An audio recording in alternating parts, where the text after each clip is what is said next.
Donald Trump ने Iran को offer दे दिया है कि भाई साहब बातचीत करनी है तो भाई मेरे को फोन मिला लो, मैं फोन पर बातचीत करने के लिए तैयार हूं। ये डोनाल्ड ट्रंप ने खुद बयान दिया है कि ईरान के साथ बातचीत करने के लिए मैं तैयार हूं, लेकिन ईरान को फोन करना पड़ेगा।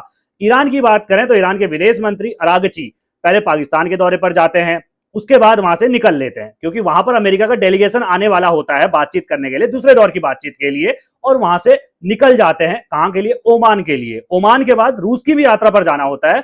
ये खुद वहां के विदेश मंत्रालय ने, ईरान के विदेश मंत्रालय ने पोस्ट करके जानकारी दी और साथ में यह भी कहा कि अमेरिका के साथ बातचीत का हमारा कोई प्लान नहीं है। जबकि पाकिस्तान कह रहा था कि ईरान तो आ रहा है, ईरान पहुंच भी चुका है और अमेरिका भी जो है वो शनिवार को आने वाला है, यानी कि अमेरिका का डेलीगेशन भी शनिवार के दिन दो लोगों का दूत जो है, अमेरिका ट्रंप के दूत जो है, यानी कि जो डेलीगेशन है अमेरिका का, वो भी पहुंचने वाला है। लेकिन वो पहुंचता उससे पहले ईरान के विदेश मंत्री अरागची जो है वो पाकिस्तान के प्रधानमंत्री असीम मुनीर और इसके अलावा विदेश मंत्री जो डार हैं उनके साथ मुलाकात करके ओमान के लिए निकल जाते हैं। उसके बाद अमेरिका का डेलीगेशन भी नहीं आता। भाई जब ईरानी निकल गया तो डेलीगेशन आकर करता क्या अमेरिका का? तो वो नहीं आया।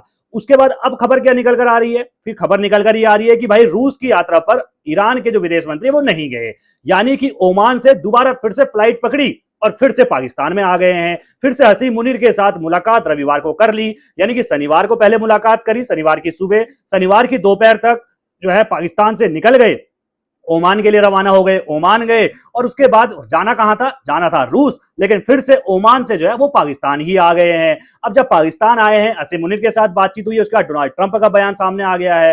डोनाल्ड ट्रंप का कहना है कि बातचीत के लिए मैं तैयार हूं, लेकिन मेरी शर्त वही है कि भाई साहब आपका न्यूक्लियर प्रोग्राम जो है, यानी कि आप जो न्यूक्लियर बम बनाने की कोशिश कर रहे हैं वो पूरी तरीके से हम खत्म करेंगे, हमारी जीत बहुत जल्द होगी। ये डोनाल्ड ट्रंप लगातार जो है वो गाने के तरीके से अलाप रहे हैं, राग अलाप रहे हैं। एक बार फिर से उन्होंने अलापा है और साथ में कहा है कि ईरान फोन पर मुझसे बातचीत कर सकता है, मैं बातचीत के लिए तैयार हूं। यानी कि बातचीत का दरवाजा ट्रंप ने खोल के रखा हुआ है, लेकिन उसके लिए ईरान को पहल करनी होगी, ये डोनाल्ड ट्रंप का कहना है। इसके अलावा डोनाल्ड ट्रंप ने एक बड़ी बात और बोली।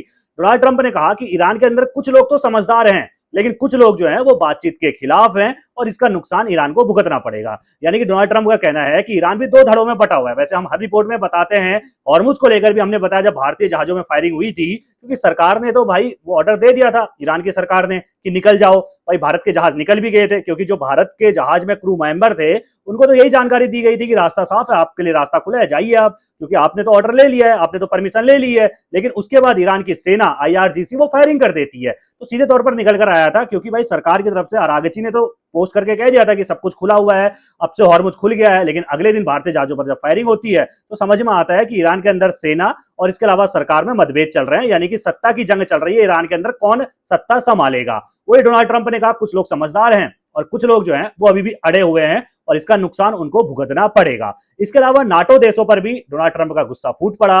नाटो देशों पर उन्होंने खुलकर कहा कि भाई जब हमें जरूरत थी तब नाटो ने हमारा साथ नहीं दिया और ये बहुत गलत बात है। ब्रिटेन पर भी जो है वो डोनाल्ड ट्रंप भड़के हैं। ब्रिटेन पर नाराजगी जताते हुए उन्होंने कहा, ब्रिटेन ने हमसे कहा कि वो जहाज तब भेजेंगे जब जंग खत्म हो जाएगी। सीधी सी बात है, डोनाल्ड ट्रंप का कहना है जब जंग ही खत्म हो जाएगी तो किस बात के लिए हमें जहाज चाहिए भैया आपके? जब असली दोस्ती हुआ है, जब आपका दोस्त फंसा हो, उस वक्त पर आपको मदद भेजनी चाहिए थी। जब जंग खत्म होने के बाद आप हमें जहाज भेजेंगे, उसकी जरूरत हमें नहीं है।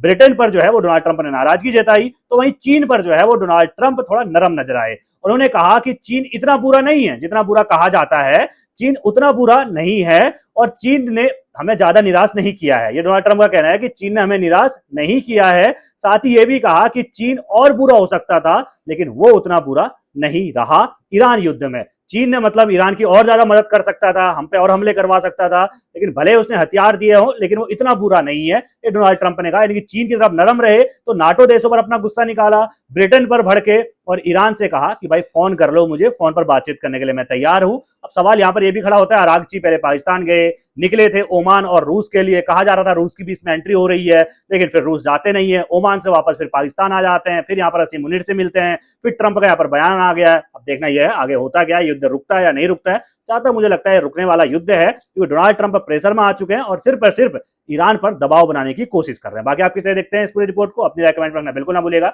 सभी खबरों को पहले पाने के लिए बेल आइकन दबाना बिल्कुल ना भूलिएगा।